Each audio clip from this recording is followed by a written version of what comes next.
yang di belakang-belakang kalian yang berupa setan dan jin kafir yang berupaya untuk membisikkan. Nanti datang fitnah, wah gini bla bla bla bla bla. Nih ya, izin ya, udah jumpa sama bidang tasawuf dan tarekat begini bahasanya. Ya, baik. Itu kadang yang Ustadz sampaikan, ketika Ustadz menyampaikan sesuatu seperti terlihat bahwasanya kita ada terlihat seperti agak sedikit tinggi, tapi pada dasarnya kita tidak tinggi. Ya, ini selalu sampaikan oleh almarhum pakar tasawuf yang belum sempat untuk memiliki profesornya, tapi kita akui beliaulah satu-satunya pakar yang belum ada yang menggantikannya. Almarhum Syekh Lahmuddin, abang dari Profesor Dr. Haji Hasan As'ari, Wakil Rektor 1, yang kita sayangi dan kita cintai. Beliau, almarhum Lahmuddin, adalah guru saya. Sama-sama kami mencintai Rabi'atul Adawiyah, dan kami sama-sama sebagai pejuang mengatakan bahwa Rabi'atul Adawiyah adalah seorang yang telah melakukan pernikahan. Hingga akhirnya suaminya sendiri, dalam bahasa yang dipahami orang selama ini membaca bukunya adalah suaminya itu diterjemahkan dengan tuan. Rabi'atul Adawiyah diterjemahkan sebagai budak. Bukankah Surya Kelana Putra menyaksikan bagaimana istri tak lelah untuk melayani Surya? Seakan-akan kita pahami secara definisi seperti budak, tapi budak cinta. Inilah yang menjadi keberanian Ustadz mengatakan Rabi'atul Adawiyah telah menikah dan dia tidak melanggar sunnah Rasulullah. Jadi yang menyerang beliau ini adalah orang-orang yang membenci tasawuf, karena tasawuf itu berani menyampaikan apa yang harus disampaikan. Sebagai dosen, Ustadz harus membuat kalian sebagai berani. Hadi terus berani dengan mengkritisi. Semuanya harus berani, tapi tetap mengindahkan adab, akhlakul karimah. Ustadz selalu menyatakan, tidak ikhlas Ustadz kalau ada Ustadz berbuat salah, kalian tak menegur. Betapa jahatnya kalian. Kalian lupa Ustadz juga adalah manusia yang harus ditegur ketika salah dan lupa. Nanti kita akan main kaji pada pikir dan zikir. Baik, itu ya, Ustadz sengaja menyampaikan itu biar nanti jangan dikira Ustadz tinggi kali, seakan-akan nggak mau kalah sama Prof. Basar. Tidak. Apapun ceritanya, Prof. Basar kita sertakan dalam konteks Wahdatul Ulum yang digagaskan oleh rektor. Kita gunakan Pak Basar sebagai bidang keahliannya desain dan teknologi. Tapi sisi lain Pak Basar juga harus mengerti, kita juga yang mengerti bagi tentang keislaman yang sejati. Gitu. Ya. Baik, adik-adik sekalian yang dirahmati oleh Allah, nanti kita akan perbaiki apapun ceritanya. Besok mungkin di UAS Ustadz akan konfirmasikan juga sama Pak Prof. Basar. Kalau memang yang pertama kemarin dari pertemuan 1 sampai pertemuan 7 tidak ada makalah, mungkin nanti ujian akhir semesternya makalah bentuknya.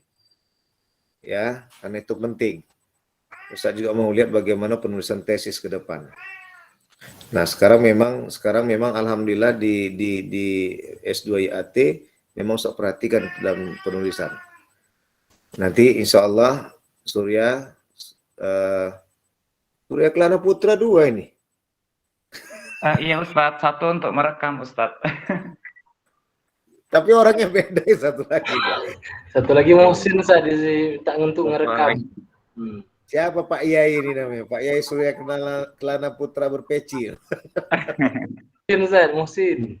Muhsin ya.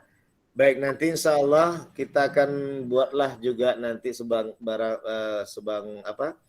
berupa apakah artikel ya, atau kesimpulan bahasa tepatnya dengan lengkap catatan kaki catatan kaki dari mana kita kutip. Oke, baik. A'udzu billahi minasyaitonir rajim. Bismillahirrahmanirrahim. Qala Allah Ta'ala fi kitabil karim fi surati Al-Imran fi ayat 190. Bismillahirrahmanirrahim. Inna fi khalqis samawati wal ard wa ikhtilafil laili wan nahar La ayatil liulil albab, liulil albab. Tadi di situ kalau tak salah Ustadz nggak panjang liulil albab tuh kan. Kadang kan wawnya tuh waw mati penuh kan. Karena selama ini Ustadz banyak lihat kalau Ustadz tak salah waktu tajwid Ustadz pelajari zaman dulu. Karena waktu itu kecelek Ustadz karena Ustadz baca panjang itu liulil albab. Padahal harusnya liulil albab gitu ya kan. Qori kita nih. Adi, betul. Ya Ustaz, tak panjang Ustaz. Alhamdulillah, berarti tak salah Ustadz ya. Betul Ustaz, untuk Romzun aja dia tuh ada wow itu kan. Karena apa Sin ya? Karena dia ibaratnya ada kadang maknanya tuh sukunnya pun sukun bulat persis ya kan, bukan sukun bulat yang di bawahnya nggak ada lingkaran ya kan. Jadi nggak bentuk lingkaran, tapi biasanya kan besi untuk tapal kuda tuh turun ke bentuk bawah itu kalau sukun yang bisa dibaca panjang.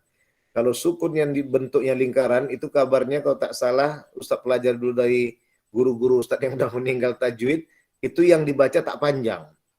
Mungkin nanti mau kita pahami filosofinya. Artinya kalau Ustadz lihat betul-betul harga mati lah istilahnya si para pemikir ilmu dan pemikir ilmu ini betul-betul tahu dia bahwa pemikiran keilmuannya itu mentoknya kepada Allah. Liulil albab, liulil albab, liulil absor. Ulil albab, ulil absor situ ada secara filosofi. Ustaz pahami seperti itu. Nanti insya Allah ini menarik juga mau jadi penelitian Ustaz ke depan nih. Hakikat sukun yang tak dibaca panjang. Insya Allah nanti ya. Baik. La ayati liulil albab. Bentar ya Ustaz. Ini rencana mau Ustaz catat dulu.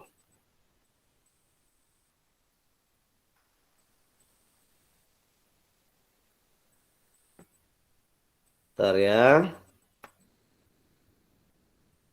Tertarik pula Ustadz memelitinya itu. Belum sempat, kalau nggak Ustadz catat gini nanti hilang. Kalau direkam aja kadang entah kapan bukanya. Dia sukun yang lingkaran, ada sukun yang gambar tapak kuda terbalik. Kalau gambar tapak kuda terbalik itu dibaca panjang ya Pak Firdaus ya. Ya dia kalau kalau dia lingkaran habis itu biasanya pendek tapi memang itu tetap dinyatakan sukun. Cuman tidak dipanjang ya dia. Ini perlu Ustaz teliti tapi nanti judulnya di sini hakikat.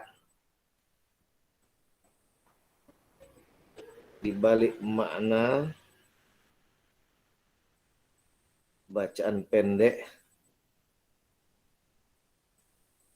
ulul albab. Baik. Ada beberapa catatan yang Ustadz kupas di sini. Inna fi khalqis samawati wal ard, sesungguhnya dalam ciptaan langit dan bumi. Waqtilafil laili wan nahar, dan pergantian malam ke siang, siang dan ke malam. La ayatil liulil albab, adalah tanda-tanda kebesaran bagi orang-orang, tanda-tanda untuk bagi orang-orang yang berpikir, merenung. Jadi di sini terakhir Ustaz kembalikan bahwa liulil albab sebagai tanda untuk berpikir dan berzikir para intelektual. Yang kedua, bahwa sains dan teknologi juga seluruh keilmuan untuk berpikir bahwa semua yang ada di langit dan bumi agar sadar mengingat Allah sebagai Tuhan. Perlu Ustaz tambahkan lagi, para intelektual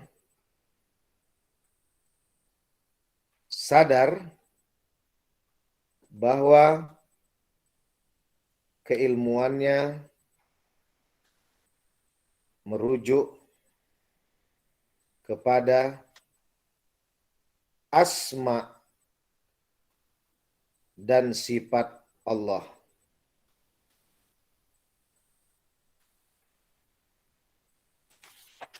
Ada hal yang menarik Ustadz dapat ketika mengikuti perkuliahan bersama Dr. Fahrudin Faiz. Adalah kawan Ustadz di Jogja. Beliau Fakultas Usuluddin, IAIN Sunan Kalijaga, Yogyakarta waktu itu. Kemudian Ustadz di Fakultas Dakwah jurusan penyiaran penyuluhan agama Islam saat itu tahun 90-an. Ustadz selalu mengikuti pengajian beliau, ya meskipun sahabat tapi Ustadz tempatkan beliau sebagai guru Ustadz juga. Banyak hal yang menarik. Ketika beliau menyampaikan tentang perjalanan Imam Ghazali yang didapat nasihat dari adiknya Ahmad Ghazali. Muhammad Al-Ghazali punya adik atau saudara yang bernama Ahmad Ghazali. Ahmad Ghazali dari dulu memang istiqomah konsisten dalam dunia tasawuf kesufian. Kalau Muhammad Al-Ghazali alias Imam Ghazali di awalnya mempelajari tasawuf, tapi karena cerdas dan sangat bersemangat menuntut ilmu, semua keilmuan dipelajari sehingga dia mengambil filsafat waktu itu beliau. Sehingga akhirnya waktu jadi rektor, ya mudah-mudahan nggak salah paham jemaah di Masjid Al-Ijah kemarin, bukan Ustadz nyuruh rektor kita berhijrah seperti Imam Ghazali, enggak ya. Ya, waktu itu Imam Ghazali hijrah dari setelah dia berjabat dari rektor, akhirnya berhijrah dan menjumpai tasawuf sebagai pegangannya. Makanya nanti buah yang paling terkenal karyanya adalah Ihya Ulumuddin.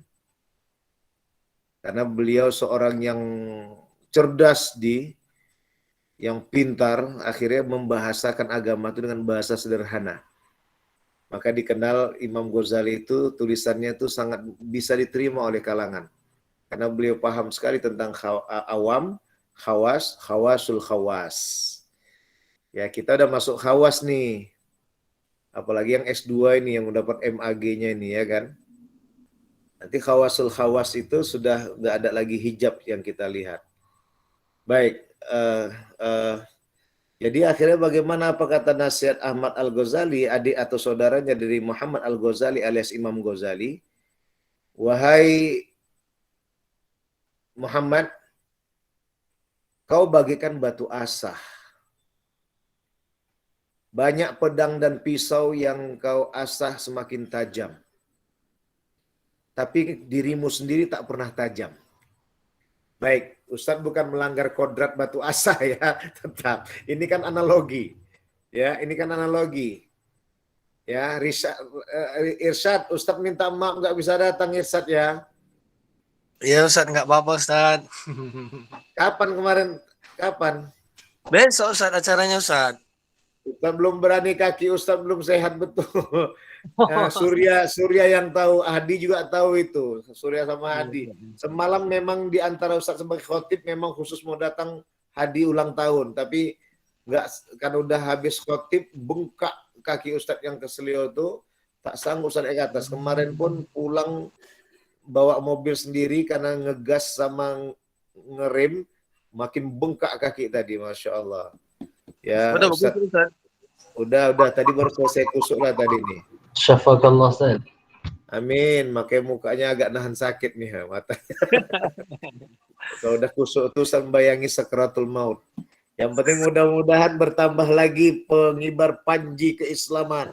Amin. Keislaman. Ya kan Firdaus. Ya, Hadi udah ya belum? Tadi segera di Mumpung musim hujan nih di. mumpung musim hujan di. Pandai kali si Irsat itu ngambil waktu, tengok tuh. Astagfirullahaladzim. Baik. Nurlela udah ya, Nurlela ya, udah hampir punya cucu ya Nurlela ya. Baik, start kembali. Jadi akhirnya yang dimaksud tadi adalah analogi. Yang dimaksud Ahmad Ghazali, adik dari Imam Muhammad Al-Ghazali, alias Imam Ghazali, kau banyak pisau dan pedang yang kau buat tajam, alias sudah banyak orang kau buat pintar, sehingga mereka merasakan. Tapi dirimu sendiri tak pernah tajam karena sebagai batu asah. Disitulah menjadi gundah Imam Al-Ghazali. Iya juga ya. Selama ini ternyata dia sudah meradang di dalam hati dan pikirannya. Orang anak-anak mahasiswa ini, bagus sedap kali. Tapi diriku sendiri kadang Nah, disitulah maka diingatkan oleh Allah, kabura maqtan indallah antakulu ma la taf'alun. As-Saff ayat 3.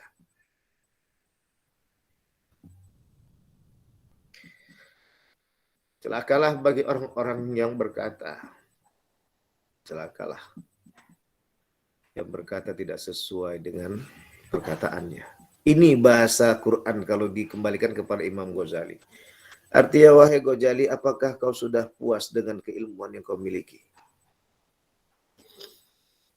Nah, akhirnya Imam Ghazali berhijrah. Ya, inilah perjalanan. Kan sebenarnya sains dan teknologi itu kembali ke Quran. Maka judul mata kuliah kita tuh Quran, sains dan teknologi. Bukan sains, teknologi, dan Quran. Kebalik. Nah, disitulah Ustadz tadi bukan tidak mau kalah dengan Prof. Bashar. Nah, mudah-mudahan kalau Prof. Bashar tadi masuk ke dalam Google Meet ini cocok juga ini. Kan gitu saja kan. Cuman Ustadz mau sadar karena nggak sempat-sempat, belum sempat silaturahim ke Prof. Bashar gitu istilahnya. Makanya kita di situ kembali kepada kita mengkolaborasi, mengkombinasi Quran, sains, dan teknologi. Sains dan teknologi sebenarnya dibalikkan ke Quran. Sains dan teknologi itu dibalikkan ke Quran. Ketika kita pahami secara maknawiyah, Quran itu adalah Bismi Rabbikal ladzi khalaq. Kumpulan bacaan yang memahamkan kepada kita dengan hanya nama Allah, si pencipta langit dan bumi beserta isinya. Baik, ini Ustadz menggunakan terjemahan ala Toba-Tobai. Toba-Tobai ada seorang ahli tafsir di bidang tasawuf dan filsafat. Ya, dia orang Syiah tapi bukan Syiah Hazarikah. Beliau adalah Syiah Ahlussunnah wal Jamaah. Baik, kita balik lagi kembali. Cuman jarang digunakan Toba-Tobai ini. Ya Ustadz aja yang nekat makainya. Karena Ustadz selalu melihat sampai dari mulut seorang pemabuk pun kalau ada mutiara Ustadz ambil. Gitu loh istilah bahasanya. Kan gitu ya. Baik. Tadi apa Ustadz bilang? Lupa Ustadz. Kemana tadi arah kita tadi? Lupa Ustadz jadinya. Ini kalau udah kena keseleo kaki ini lupa jadinya. Semuanya kembali ke Quran saja. Iqra bismi rabbikal ladzi khalaq. Bacalah dengan nama Tuhanmu apa yang telah diciptakan. Kalau gaya Ustadz tadi menerjemahkan Qur'ani bismi rabbikal ladzi khalaq, bukan Ustadz merubah-rubah enggak. Ya. Quran itu kumpulan bacaan, semuanya diterjemahkan dengan hanya berpaut kepada nama Allah, tidak nama yang lain. Apa-apa yang telah diciptakan ini. Maka sains dan teknologi itu semua merujuk kepada Qur'ani. Karena kesolidaritasan kita dan ketoleransian kita, maka kita panggil siapa yang ahli di bidang sains, siapa yang ahli di bidang teknologi. Ternyata keberhasilan Imam Ghazali sebagai filosofi adalah beliau ketika terjun ke dunia tasawuf. Ustadz juga muridnya Ibnu Rusdi, di samping Ustadz juga muridnya Imam Ghazali, dan pernah juga Ustadz mengkritisi Imam Ghazali dan Ibnu Rusdi ketika mereka mengkritisi Ibnu Qayyim al-Jauziyah, terutama mengkritisi guru Ustadz di tasawuf falsafi Ibnu Arabi. Maaf, adik-adik jangan sampai bingung ya. Ini kapan Ustadz ibu guru? Ini ingat, ini kita bahasa usuluddin. Ketika adik-adik membaca buku, di situ udah berguru. Ini bahasa tasawuf hadi. Ketika dah kita pegang bukunya, walaupun terjemahan, kita sejatinya secara turukiyah, wahakikiyah, kita sudah berguru sama yang punya ilmu itu. Itulah membuat adik-adik sekalian mudah memahami segala apa yang mau dipahami. Menarik lagi Dr. Fairuddin Faiz mengatakan, hakikat sejatinya seorang ilmuwan itu bukan menghafal tok, dan bukan memahami tok, tapi hakikat sejatinya ilmuwan itu melakoni dengan gaya bahasa Jawa dia. Dan itu pun dirujuk dari kajian Al-Munqidh Minad Dhalal, Imam Al-Ghazali, penyelamatan dari kesesatan. Itu dia. Ya. Kadang Ustadz juga hampir-hampir mengikut Imam Ghazali juga, cuma kan tadi malam nanya juga itu. Dek, izin kalau abang tinggalkan dunia ini. Nggak mau. Ya, sekedar main-main gitu ya. Artinya bisa saja nggak perlu kita tinggalkan secara lahir, tapi kita bisa tinggalkan secara batin. Kita tidak terobsesi dengan kondisi lapangan di UIN, adik-adik pun tidak terobsesi dengan kondisi lapangan di Prodi, tapi terobsesi dengan bagaimana menggapai cita-cita. Makanya kemarin Ustaz buat bahasa agak sedikit lugas, kuliah online, mencari info offline. Jadi wajib Ustaz, wajibun kata Surya. Jadi wajib Ustaz, wajibun kan gitu istilahnya. Baik, kita kembali lagi pada kaji. Jadi intinya adik-adik sekalian bahwa sejatinya ilmuwan itu melakoni Fakhrudin Faiz. Sejatinya ilmuwan itu melakoni, bukan hanya menghafal dan memahami. Apa dalilnya kita rujukkan? As-Saff ayat 3. 3. Kaburamaktan indalan takulu ma la taf'alun. Makanya minta izin kali para adik-adik sekalian yang mengelola tahfidz, coba ini dimantapkan ini. Ya, alhamdulillah anak Ustadz yang paling besar itu terpanggil untuk melakukan tahfidz wa qiraat. Doakan aja. Ustadz mau minta doa karena beliau, anak Ustadz ini mau melanjutkan rencana untuk mendapatkan program beasiswa di Brunei Darussalam, Fakultas Usuluddin, UNISA. Ya, jadi beliau adik kalian ini, anak Ustadz ini nggak mau hanya sekedar menghafal Quran 30 juz, tapi kalau tak paham. Terus Ustadz bilang, ya kalau bisa Buya minta Kak Yung bukan hanya paham, mengerjakan, melakoni. Tapi nyantai-nyantai aja Kak Yung, nggak perlu pakai cadar Kak Yung. Yang penting pakai jilbab tutup aurat. Nah, nanti kalau terpanggil pakai cadar, pakailah cadar. Tapi nggak mesti harus pakai cadar. Artinya seperti Buya nih lah, kadang bisa pakai peci, kadang nggak pakai peci. Tapi jangan sampai sampai tampak aurat kan gitu istilahnya. Baik, jadi ini kupasan kaji kita.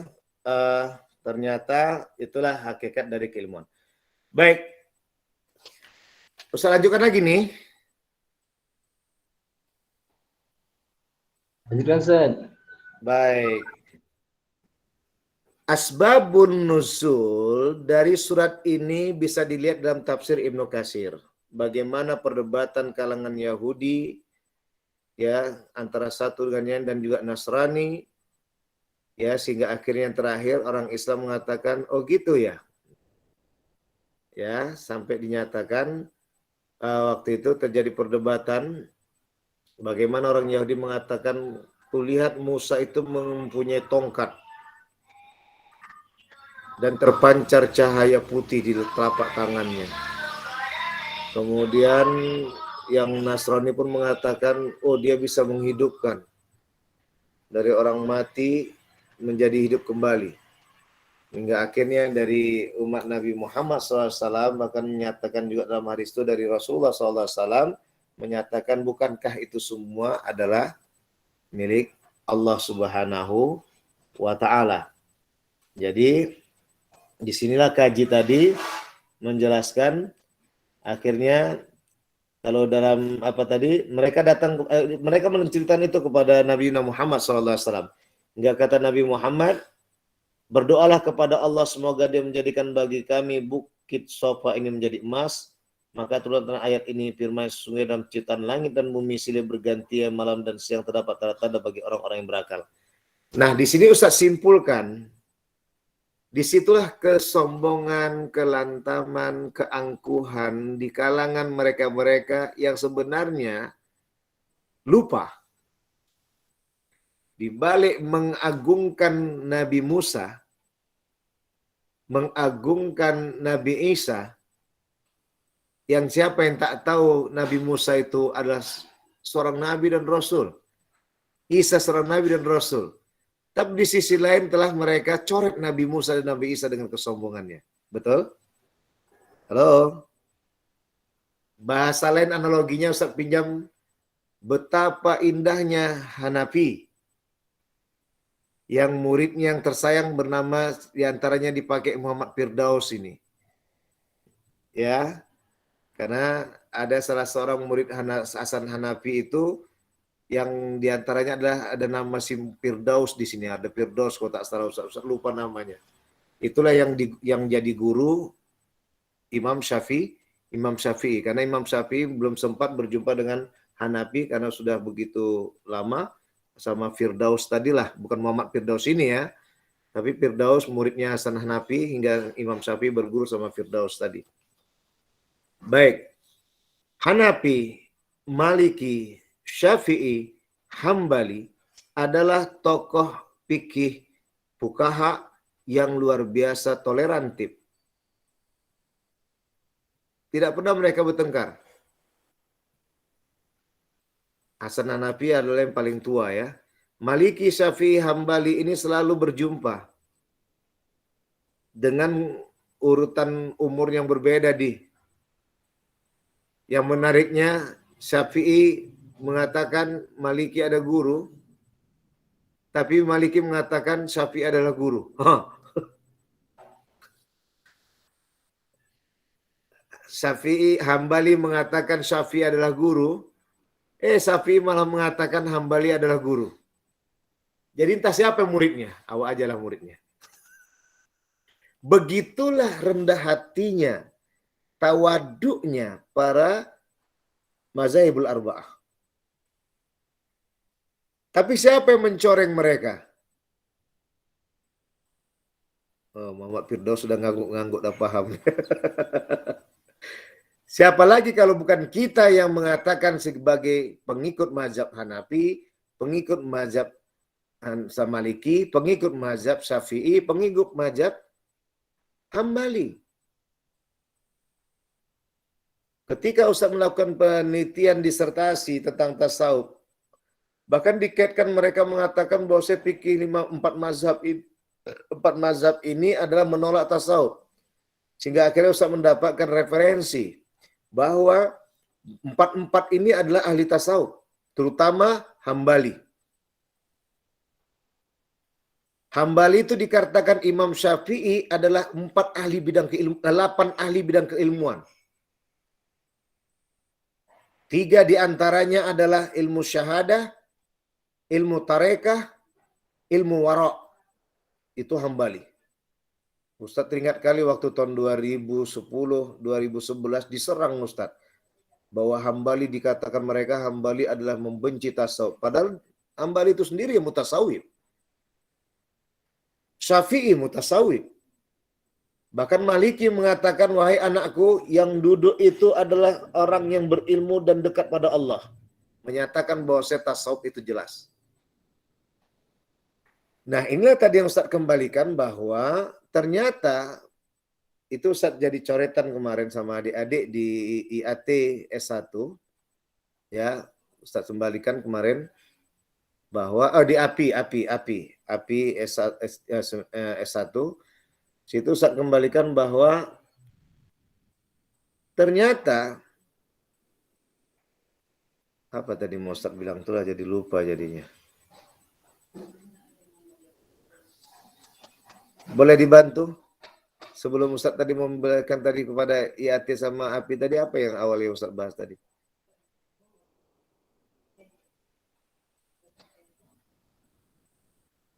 Ada lupa. Ini belum profesor udah lupa, apalagi profesor ya lupa benar jadi. Baik ya. Ya udah. Jadi Ustaz kembalikan kepada kaji itu astagfirullahalazim alladzi la ilaha illallah hayyul qayyum.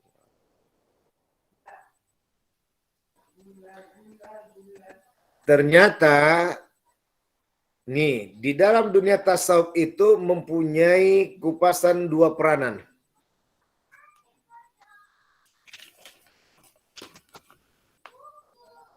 Peranan subjek dan objek. Subjek menjelaskan. Tadi teh adalah bubuk yang bisa menghasilkan warna merah. Nanti disiramkan padanya air. Kemudian dia nanti diturahkan dengannya 2 sendok gula. Maka disebutlah teh manis. Itu masih dalam kajian subjek. Tapi Hadi belum tahu apakah betul-betul manis tidak. Untuk merasakan teh itu betul-betul manis, jadilah objek. Minumlah dia. Itu dia. Nah, selama ini, dunia keilmuan terhenti di dunia ontologi dan epistemologi. Ini yang dikupas oleh Pak Rektor dan tim Wahdatul Ulumnya dalam buku Wahdatul Ulum. Ya. Yang dikenal dengan pemisahan aksioma, dikotomi. Ya, pemisahan dari aksiologi dengan ontologi dan epistemologi. Semua orang sibuk membahas definisi, betul? Semua sibuk membahas metodologi, betul? Tapi orang tak pernah sibuk membahas tujuan. Hadi, Muhsin, Firdaus, Surya, Marjuki, Saiful, dan Lela, dan juga 6 lain yang tak terbuka di sini, di Google Meet. Ya, semua itu bertujuan kuliah itu untuk apa?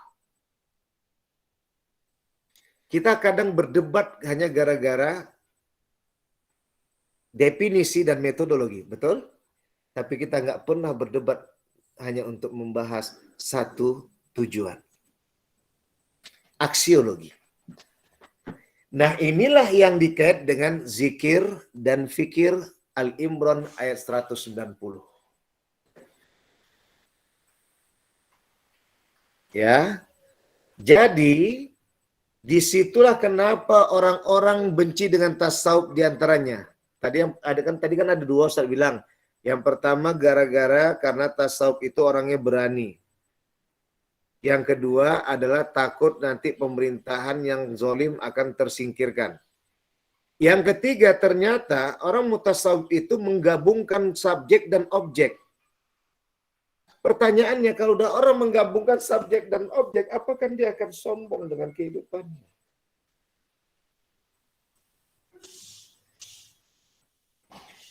Kalau sudah kita menggabungkan dalam kupasan subjek dan objek, apakah kita masih tetap sombong dengan kehidupan kita?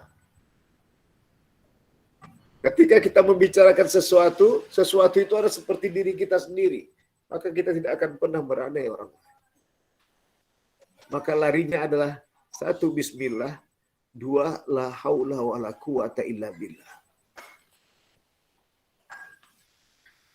Bismillah. Yang kedua, la haula wa la quwata illa billah. Inilah zikir dan fikir. Sains dan teknologi, semuanya yang dibahas, itu semua hanya arahnya satu, ke Qur'ani. Qur'ani yang membuat kita berfikir dan berzikir. Atau Qur'ani yang membuat kita berzikir atau berfikir. Maka di sini Ustadz buat tadi tautannya, melihat asbabun nuzul tadi, 1, anggar kelebihan dan kekuasaan. Inilah tadi kami punya Nabi Musa. Inilah kami punya Nabi Isa. Sehingga akhirnya Rasulullah katakan, ya udah kalau begitu saya akan doa kepada Allah biar ini jadi emas. Jadi emas. Nabi Muhammad menunjukkan berdoa kepada Allah agar jadi emas. Orang itu tadi enggak. Orang itu tanpa sadar mereka adalah telah menuhankan Musa alaihissalam, telah menuhankan Isa alaihissalam menjadi Yesus. Maka disinilah Nabi Muhammad dengan kajian tauhidnya menyatakan, saya akan berdoa kepada Allah agar ini bisa menjadi emas. Jadi emas. Baru di situ turun, inna fi khalqis samawati wal ard wa ikhtilafil laili wan nahar la ayatil liulil albab.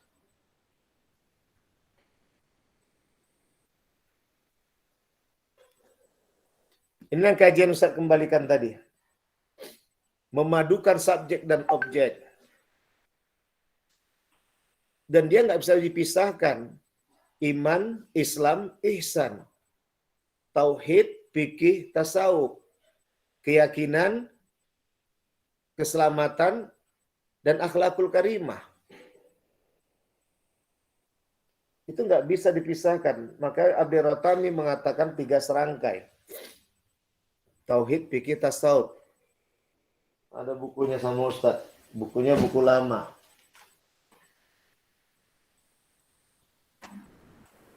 Oh ini dia. Buku lama. Akhirnya Ustadz jadikan cantik. Jurusnya bawa ke Nomensen. Dibuat jadi cantik. Ini dia bukunya, di fotokopi lagi, ya.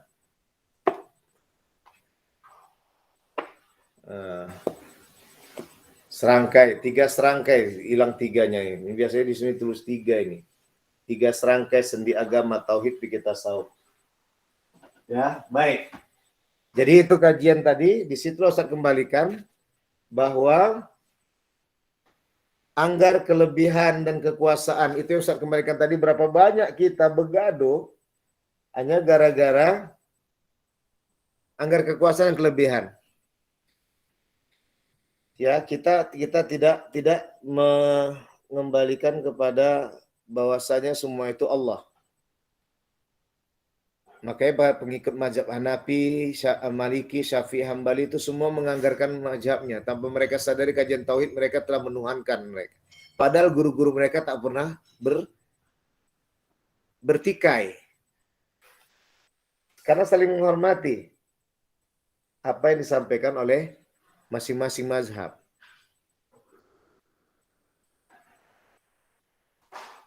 Itu. Imam Syafi'i pun selalu dikritisi. Sama seperti Imam Hambali.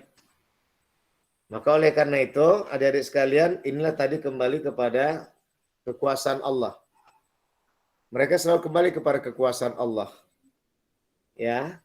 Tapi apa yang terjadi dalam ayat itu asbabun nuzul tadi, para Yahudi yang mendapatkan Taurat dari Nabi Musa dan Nasrani yang dapat dari Nabi Isa, mereka tanpa sadari mereka menuhankan Musa dan Isa. Sehingga disarankan oleh Nabi Muhammad, biar aku bermohon kepada Allah agar ini bisa jadi emas. Tapi secara lahiri, Firdaus, emas tadi yang kita patokkan, Hadi. Padahal tidak, ada yang tertinggal. Biar saya berdoa pada Allah dulu. Artinya saya minta pada Allah, biar jadi emas. Artinya Allah yang menjadikan kun fayakun jadi emas. Artinya bukan Musa yang menjadikan tongkat, tapi Allah yang mengkun fayakunkan tongkat Musa itu jadi ular. Dan memisahkan tadi lautan. Bukannya Musa tadi yang memisahkan lautan, tapi Allah yang mengkun fayakunkan melalui tongkat Nabi Musa. Ini Allah yang mengkun fayakunkan Isa menghidupkan orang mati menjadi hidup lagi. Tanah menjadi burung. Tapi di sini mereka menjadikan Isa itu Yesus. Ini kajian tauhidnya. Ya. Nah, dikhawatirkan kemana hubungan dengan sen teknologi, Ustaz? Dikhawatirkan sen dan teknologi ini akan dituhankan oleh mereka-mereka pecinta ilmu. Ini dia. Ya. Cuman tadi dasarnya apa? Surya. Jangan kita seperti batu asah, banyak pedang dan pisau tajam, awak sendiri tak tajam. Artinya apa? Awak sendiri tak mengerjakan apa yang sudah kita pelajari dan kita pahamkan pada siswa, mahasiswa, apa yang sudah kita hafalkan kepada siswa, mahasiswa, tapi tak kita layani, kita implementasikan dalam kehidupan kita sehari-hari.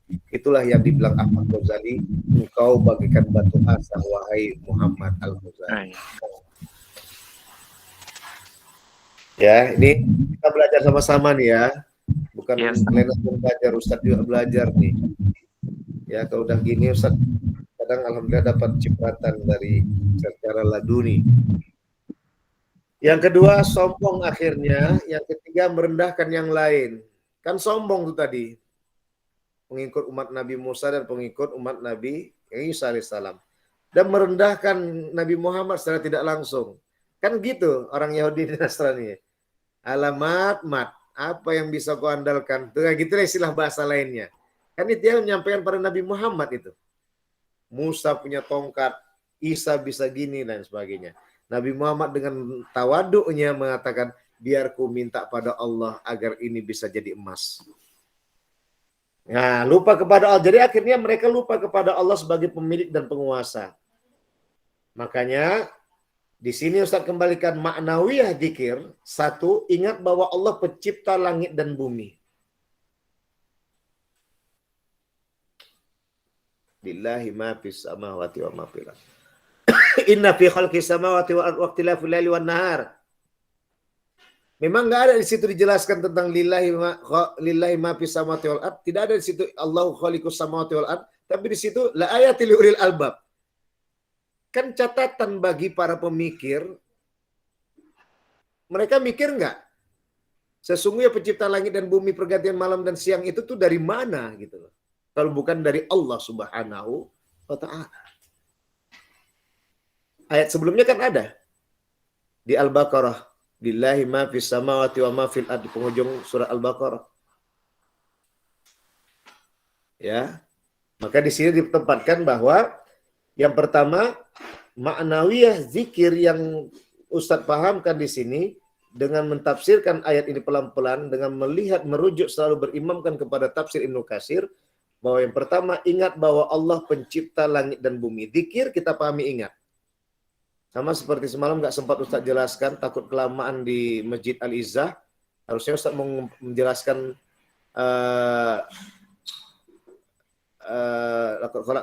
kana lakum fi rasulillahi uswatun liman kana yarjullaha wal yawmal akhir wa dzakarallaha katsira wa dzakarallaha katsira. Tapi nggak tahu di Allah punya kuasa diputarkannya pula konsep yang lain Ustaz sampaikan dalam apa itu kan. Baik, jadi karena memang Allah semua punya kehendak kapan dia bisa mengatakan ini konsep, ini bukan konsep gitu loh. Baik.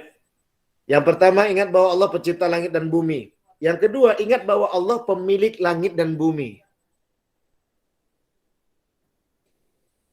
Kan menyadarkan untuk orang yang Yahudi dan Nasrani tadi.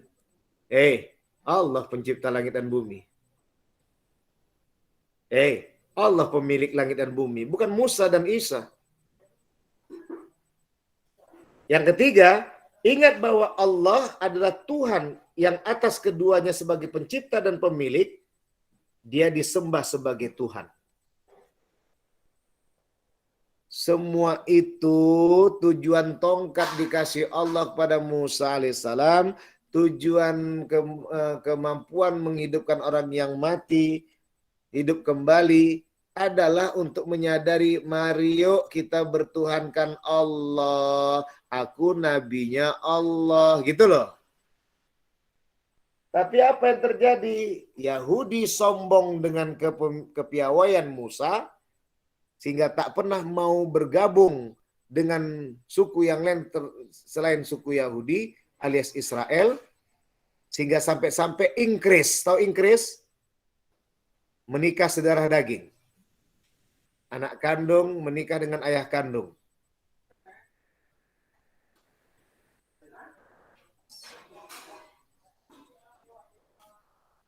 ada lagi sampah. Bentar ya Bang. Nah, jadi di sinilah terjadi increase.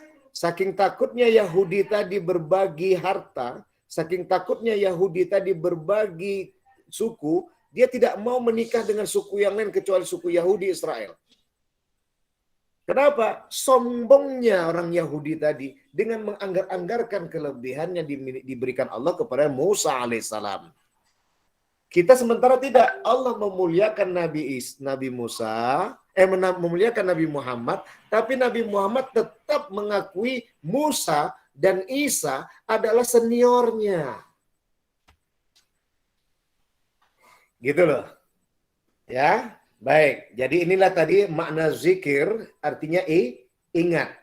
Yang ketiga tadi, ingat bahwa Allah sebagai Tuhan.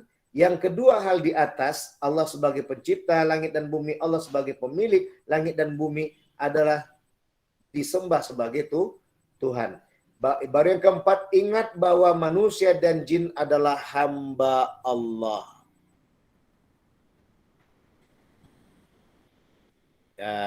Nah, dari ingat bahwa manusia dan jin adalah hamba Allah ini, di situ Ustaz bagi lagi, bagaimanapun pintarnya, bagaimanapun kayanya, bagaimanapun berkuasanya hamba Allah itu, dia tetap adalah hamba Allah. Sehingga kepintarannya, kekayaannya, kekuasaannya tidak akan menzolimi dirinya dan orang-orang sekitarnya, bahkan bangsa jin juga. Ataupun makhluk yang lainnya berupa tumbuh-tumbuhan dan hayawan ghairu natik. Kenapa? Karena dia sadar bahwa semua itu adalah milik Allah Subhanahu wa taala. Ini yang disebut dengan zikr. Karena semuanya kepintaran, kekuasaan dan harta yang dia punya adalah la haula wala quwata illa billah. Ketika memahami la haula wala quwata illa billah tadi, maka pahamlah jin dan manusia itu lemah. Jin dan manusia itu makhluk yang tidak luput dari salah dan lupa. Jin dan manusia itu adalah sadar untuk hanya bergantung kepada Allah Subhanahu wa taala. Jadi Adi ikut Adi habis ceramah kemarin datang ke kampus ya, Di. Yang jelas Ustadz nggak tahu, Ustadz hanya tempatkan sebagai pegawai Allah. Ya, nggak ada niat Ustadz yang lain. Ya udah, Ustadz bergantung pada Allah. Apa yang Allah gerakkan lidah ini, itu yang Ustadz sampaikan di Masjid Al-Izzah kemarin. Tujuan Ustadz bagaimana Wahdatul Ulum dipahami secara perfect, sempurna. Karena tujuan satu-satunya adalah membangun manusia yang berakhlak mulia. Gitu. Dua hal tadi yang Ustaz kedepankan di Masjid Al-Izzah, batu asah, jangan pedang pisau sudah kita tajamkan, diri sendiri tak kita tajamkan gitu. Yang kedua, tadi Ustaz kembalikan bahwa bagaimana ketidaknyamanan dan ketidaktenangan Al-Ghazali pada sudah mendapat sebagai rektor di perguruan tinggi Nizamiyah saat itu pada tahun 1100-an 20 Masehi kurang lebih. Akhirnya beliau tinggalkan semua itu untuk mencari kenikmatan, kebahagiaan dengan akhirnya beliau menjadi tasawuf. Dan ternyata Imam Al-Ghazali ini adalah bukan menyerang filsafat, tapi Imam Ghazali adalah meningkatkan cara berpikirnya filsafat. Bukankah filsafat itu tidak pernah berhenti berpikir? Maka salahlah kalau dikatakan tahaput al-falasifah yang dibangun oleh Imam Ghazali adalah menutup dan membumi hanguskan filsafat. Tapi maksud Imam Ghazali adalah menyadarkan orang filosof, tuh sempurnakan cara berpikir kalian biar orang lebih bijaksana, adalah kembali kepada jumpai dan rasakan nikmatnya berdekatan pada Allah. Maka adalah kajian tasawuf yang disebut dengan tasawuf falsafi. Baik, itulah zikir. Pikir tak lebih kurang dari itu. Ya, pikir tak lebih kurang dari itu. Bolehlah kiranya Ustaz bacakan saja. Pikir tadi memikirkan kekuasaan Allah, memikirkan keagungan Allah, memikirkan kepemilikan Allah. Sama dengan zikir tadi ya. Kemudian memikirkan bahwa Allah yang dipertuankan bukan harta dan tahta. Bahwa jin dan manusia pintar karena Allah, bahwa jin dan manusia kaya karena Allah, bahwa jin dan manusia berkuasa karena Allah. Bahwa jin dan manusia memperoleh semata-mata karena daya dan kuasa Allah. Memikirkan manusia, jin dan manusia makhluk yang bergantung hanya kepada Allah, memikirkan jin dan manusia makhluk yang lemah, memikirkan jin dan manusia makhluk yang salah dan lupa. Maka dikala itulah di sini yang dimaksud dengan zikir dan pikir. Silakan, ada pertanyaan? Waktu tinggal 20 menit lagi. Izin Ustaz. Silakan Firdaus. Ya, bismillahirrahmanirrahim. Assalamualaikum warahmatullahi wabarakatuh. Waalaikumsalam warahmatullahi wabarakatuh. Terkait tentang kitab Imam Ghazali ya Ustaz ya, Al-Munqidh min ad-Dhalal. Bagaimana pandangan Ustaz di situ, kalau tidak salah beliau memaparkan bahwasanya benang merah di tasawuf itu ada. Jikalau seseorang melewati benang merah tersebut, maka benarlah dia yang dikatakan sebagai al-halaj atau al-halaj, yang dikatakan al-halaj, bahwa yang di dalam jubahku adalah Tuhan. Yang di dalam jubah itu adalah Tuhan. Bagaimana pandangan Ustaz? Syukran Ustaz. Yang kedua gini Ustaz, yang terkait dengan falsafah tadi. Memang kalau orang filsafat anti kali dengan Imam Ghazali ini. Bahkan ada dosen-dosen yang mengatakan ini biang keroknya Imam Ghazali lah ini katanya. Astagfirullahaladzim. Bahwasanya dia menghancurkan metodologi ataupun alur pemikiran filsafat itu. Yang ingin saya tanyakan begini, Zat. Di mana pandangan celah yang celah yang dipandang mereka itu sebagai yang menghancurkan bangunan filsafat itu. Ya, itu saja Ustaz. Syukron. Assalamualaikum. Coba terakhir. Apa tadi menghancurkan apa? Ia menghancurkan kerangka berpikir filsafat itu. Baik. Sebenarnya seperti Ustaz jelaskan tadi, Imam Ghazali adalah seorang ahli ilmuwan dan menguasai beragam ilmu. Mentoknya di dunia filsafat. Bahkan ketika dia mau mencapai kepada ketenangan jiwa, dia berawal dari panca indera, kembali merujuk dalam kefilsafatan ilmu. Berawal dari panca indera ketika dia melihat bagaimana indera tadi melihat, kan gitu. Dia puas. Tapi ketika dia melihat bintang, di saat ditelusuri oleh akal, ya kan, rupanya bintang itu lebih besar daripada bumi. Berarti mata ini menipu. Indra ini menipu. Indra ini belum bisa sempurna, perfect. Maka pergi ke akal. Tapi akal tadi belum tuntas juga. Pulpen ini lurus. Ketika Firdaus masukkan ke dalam air, bengkok. Bengkok. Ya. Akal tadi bengkok. Satu, kedua. Kemudian akhirnya dia pergi kepada aksioma. Aksioma tadi seperti wujudnya matematika dan fisika. 1 tambah 1 sama dengan 2. Tidak pernah 1 tambah 1 sama dengan 11. Tapi di balik ketegasannya tadi kadang mencekam. Di saat ada orang menyatakan, Pak, minta maaf lah Pak, anak saya ternyata lapar kali, bagaimana? Tidak bisa, kamu jatahmu tetap 1. Kejam sekali rupanya matematika itu. Itulah eksakta. Nah, di situ akhirnya pergi dia lagi ke dunia ilmu kalam. Tentang masalah perdebatan di firman Allah. Nah, ada yang mengatakan Quran itu makhluk, ada yang mengatakan Quran itu khalik. Bagian dari Tuhan. Lah, seharusnya mereka tenang dan nyaman, tapi kenapa tidak tenang dan tidak nyaman? Berarti ilmu kalam belum bisa menakdirkan kepada ketenangan. Pindah ke dunia filsafat, itulah tadi. Semua mengarahkan kepada Tuhan. Tapi Tuhan yang mana? Tak terasakan. Hingga akhirnya, disitulah Imam Ghazali berjumpa dalam kajian tasawuf. Itulah tadi perpaduan subjek dan objek. Ketika tegasnya eksakta tadi mengatakan 1 tambah 1 sama dengan 2,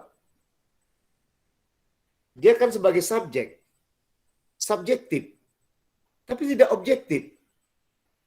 Coba dikajikan tadi, yang dibilangnya tadi, tetap 1 tambah 1 sama dengan 2. Ustaz bilang sama Firdaus. Tapi Ustaz nggak merasa bagaimana Ustaz jadi Firdaus, Firdaus jadi Ustaz. Itu yang disebut objektif. Maka ketika Ustaz menempatkan merasakan apa yang dirasakan Firdaus, nah disitulah disebut dengan rasa dalam kajian tasawuf. Disitulah akhirnya Imam Ghazali nyaman dan tenang. Pertanyaannya adalah, apakah Imam Ghazali menghancurkan filsafat? Tidak. Ustaz baru belajar kurang lebih 1-2 kali ini melalui Ustaz Dr. Farudin Faiz. Tapi alhamdulillah anugerah yang dikaruniakan Allah, pemahaman, akhirnya Ustaz bisa menyimpulkan, dan sama kesimpulan yang dihadirkan oleh Dr. Farudin Faiz. Ya, silakan nanti lihat di Ngaji Filsafat YouTube. Ya, kami sama berpikir bahwasanya ternyata tidaklah Imam Ghazali itu memberantas filsafat. Dalam ini karena filsafatnya adalah induknya sains dan teknologi. Ya, jadi berarti kita nggak lari dari kajian ini. Tidaklah Imam Ghazali lari dari filsafat, tapi dia mengajak, wahai filosofi, jangan kalian berpikir saja untuk bagaimana semua ini ada kembali kepada muaranya Tuhan. Tapi bagaimana kalian dengan Tuhan tuh? Udahkah kalian dekat dengannya? Itu maksudnya. Dia tuh bukan menyerang filsafatnya, tapi menyerang orang-orang yang berfilsafat yang tidak langsung mau mengangkatkan kakinya, mendekatkan diri kepada Allah dengan memadukan subjek dan objek. Gitu loh. Itulah tadi bahasa jangan seperti batu asah. Ada lagi pepatah yang lain, Yos. Jangan seperti lampu lilin. Ah ya. Lilin. Saya sering pakai lilin, Ustaz. Kan kasihan lilin tuh kan. Nah, jadi kapan lilin tuh bisa? Lilin hanya menjadi dirinya seperti. Nah, inilah kajian benang merah tadi. Al-Hallaj. Benarlah apa yang dikatakan Al-Hallaj. Kalau dalam jubah itu ada tuh Tuhan. Tapi jadi peringatan benang merah. Ini di akhir hayat Imam Ghazali.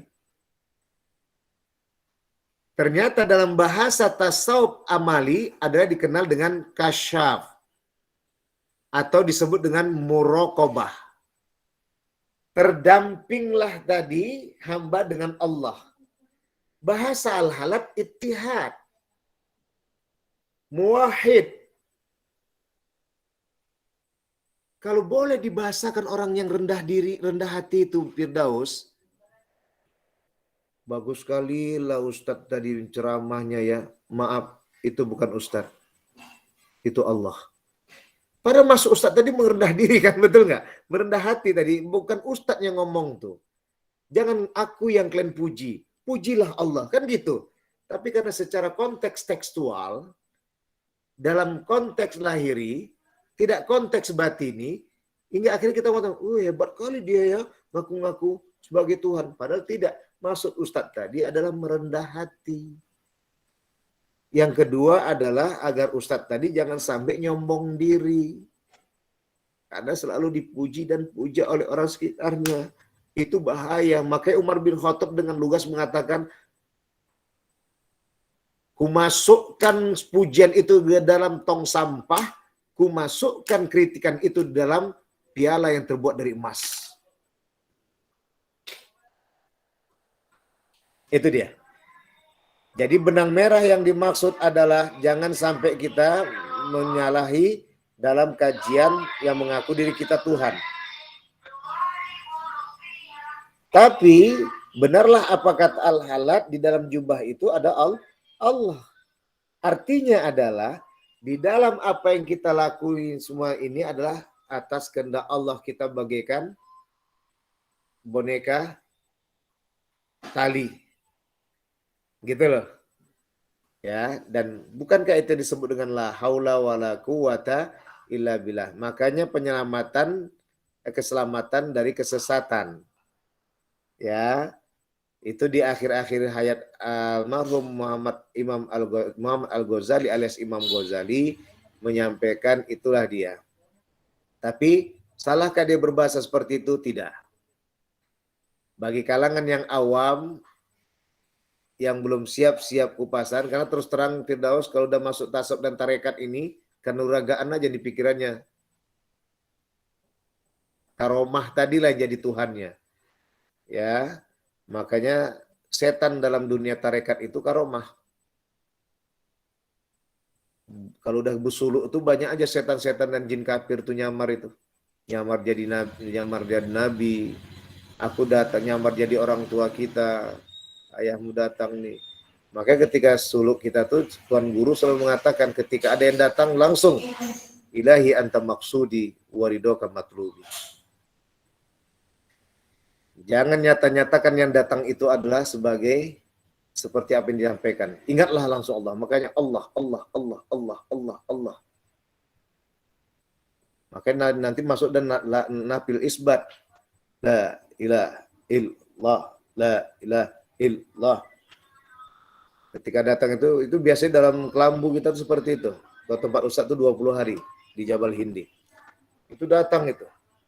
Ya. Macam-macam, tak boleh Ustaz ceritakan sebenarnya. Nanti aja ya kalau udah di BR nanti silakan mau gabung-gabung lah. Ya. Baik, gitu aja ya Firdaus. Ada lagi yang lain? Izin bertanya Ustaz, diskusi. Ya. Ya, Surya izin diskusi Ustaz. Siap, silakan Surya. Assalamualaikum warahmatullahi wabarakatuh. Waalaikumsalam warahmatullahi wabarakatuh. Yang terhormat Ustadz Safria dan teman-teman sekalian, jujur Surya sangat senang gitu dengan mata kuliah ini Al-Quran, ilmu pengetahuan dan teknologi. Mungkin ada sainsnya juga sih Ustadz ya kan biar lebih komplit Al-Quran. Tapi mungkin tidak termasuk ke dalam ilmu pengetahuan dan teknologi. Seperti yang kita ketahui saat ini ya kan Ustadz, Islam mengalami ketertinggalan gitu dalam hal perkembangan ilmu pengetahuan dan teknologi. Padahal di masa lalu kita mengenal sarjana-sarjana muslim terkemuka, tak hanya di kawasan Timur Tengah gitu kan Ustadz, tapi juga di seluruh dunia ya kan, seperti Al-Farabi, Ibnu Sina, Al-Kindi, dan lain sebagainya gitu kan. Jadi yang ingin Surya diskusikan sama Ustadz, menurut Ustadz bagaimana kita dapat berperan ya, kita ini dapat berperan untuk kembali membuat Islam dikenal dengan dengan perkembangan ilmu pengetahuan dan teknologi. Jadi sebenarnya ketika Ustadz ya, di sini kan mahasiswa YAT ini S2 khususnya teman-teman nih pada selalu khutbah gitu kan. Ya artinya selama khutbah kan mungkin masalah ibadah gitu-gitu kan. Apakah kalau misalnya teman-teman berkhutbah tentang misalnya teknologi teknologi menurut Al-Qur'an gitu kan, itu adalah merupakan peran Ustadz kita untuk mengembangkan ilmu pengetahuan dan teknologi itu Ustadz. Karena kan memang seumur-umur ya Ustadz ya, Surya nggak tahu di masjid-masjid yang lain gitu kan, hanya masalah terkait ibadah, sholat, puasa, haji, berbakti kepada orang tua gitu. Jarang sekali Surya temuin misalnya khatib-khatib itu berbicara proses pembuahan sel sperma dan sel telur gitu kan menurut Al-Quran segala macam. Kayaknya menurut saya lebih bermakna sih gitu kan bagi masyarakat awam, sehingga banyak ilmu pengetahuan yang didapatkan gitu ketimbang hanya masalah ibadah gitu. Kira-kira seperti itu Ustadz. Kira-kira Ustadz memahami apa yang bagaimana responnya gitu ya? Baik, sebenarnya satu hal itu sangat menarik sekali, dan dulu di masa Ustadz tahun 90-an ya, itu tetap terlampirkan kajian-kajian itu. Bahkan ustadznya pun tidak S2, bahkan tidak S1 loh, tapi yang tamat pesantren. Ya, tokoh-tokoh yang seperti Surya sebutkan tadi. Ya, Al-Jabar. Ya, kemudian siapa tokoh-tokoh yang Ibnu Maskawe, apa banyaklah yang menciptakan lampu Ustaz lupa, itu dijabarkan. Itu yang pertama, menarik, dan itu memang harus dikembangkan. Yang kedua, kalian-kalianlah nanti yang ke depan menjadi BKM, Hadi Gunawan, Firdaus, Surya, Asmui, bisa juga Denah, mungkin juga Saiful Anwar Marzuki, Irsad dan lain-lain, ya. Ke depan akan bisa menyusun siapa nanti yang jago di bidang ini, dia kupas. Yang ketiga, tapi ada satu hal yang menjadi pertimbangan Surya. Karena dalam Jumat itu sesunnah-sunnahnya adalah waktunya sedikit berkhutbah. Nah, di situlah dia kajiannya. Tapi kalau bisa kita menyimpulkan dengan menyampaikan pesan seperti yang Surya harapkan, dan itu sebenarnya sudah dibahas di zaman dahulu. Bagus sekali. Ambillah bahasa tadi yang tidak menimbulkan pro dan kontra, tapi dia menjelaskan dan langsung mudah dipahami dengan menggunakan bahasa Imam Ghazali, redaksi Imam Ghazali. Redaksi Imam Ghazali, alhamdulillah, bagaimanapun orang benci seperti kata Firdaus tadi sampai dinyatakan dia pemicu, padahal enggak.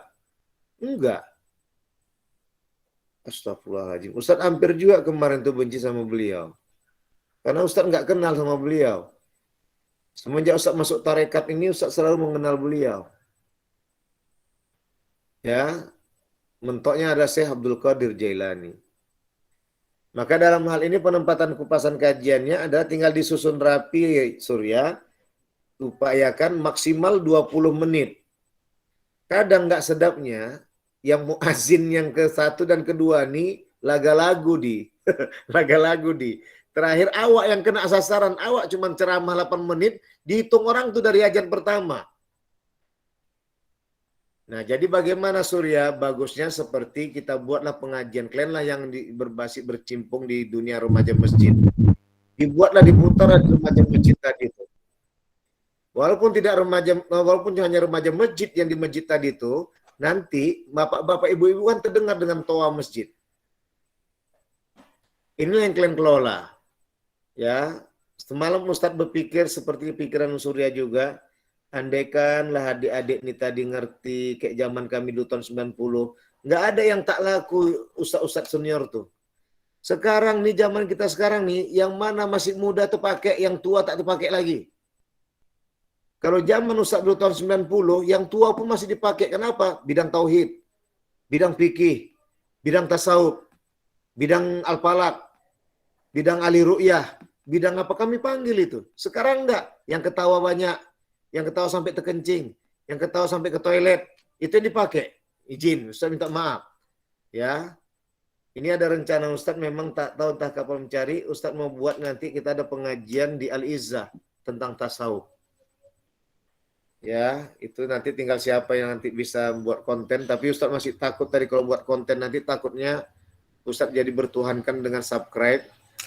Ini yang takut, ini kajian tarekat, ini kajian tasawuf ini.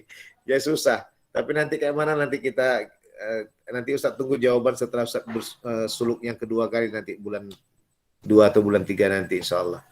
Jadi itu Surya, itu bagus sekali karena itu yang Surya sampaikan adalah yang pernah dilakukan di zaman Ustadz tahun 90-an. Yang sekarang memang Surya minta maaf ya, di tahun 2010 ke atas mulailah yang muda-muda naik, yang tua-tua turun. Ya Ustadz merasakan juga dulu. Cuma kalau dulu kan Ustadz bukan karena mudanya, karena tamatan Jogjanya. Kalau Ustadz sendiri gimana? Pernah nggak menyampaikan sains dan teknologi pada saat Ustadz khutbah atau di lingkungan sekitar Ustadz gitu? Atau hanya seputar masalah tasawuf, fikih, dan sebagainya? Alhamdulillah, pertama Ustadz pulangan pada Allah. Maka selalu konsep yang Ustadz buat berubah. Dan sampai-sampai kata jemaah, auzubillahi minasyaitonir rajim, Ustadz kok tahu masalah kampung kami? Gitu loh. Ustadz nggak tahu. Itu yang pertama. Yang kedua, alhamdulillah Ustadz bahas itu. Misalnya pernah heboh di berita tentang bayi tabung. Ustadz bahas itu.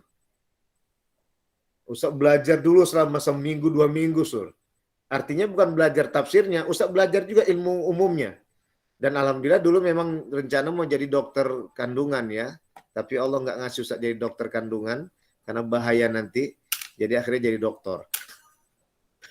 Ya, karena dulu waktu di UGM Ustadz mau ngambil dokter kandungan. Ya. Yang ketiga, ya, alhamdulillah itu tetap kita galakkan, Sur. Nanti kita diskusi waktu zaman dulu. Dan sampai detik ini, mana yang momen-momennya lagi viral, Ustadz bahas itu. Jangan sampai masyarakat kita tenggelam dengan suasana. Nah, barulah yang kelima, Ustadz selalu mengajak para BKM. Tapi apa yang terjadi Surya? Mentah. Mentah. Karena apa kata jawaban mereka? Ginilah Ustadz, jemaah minta yang banyak ketawa. Gitu ya Surya ya. Makanya lagi-lagi, alhamdulillah kalau sudah ustadz-ustadznya para pecinta ilmu, itu yang kita harapkan ke depan. Oke, Sir. Gimana, Surya? Udah? Udah. Terima kasih.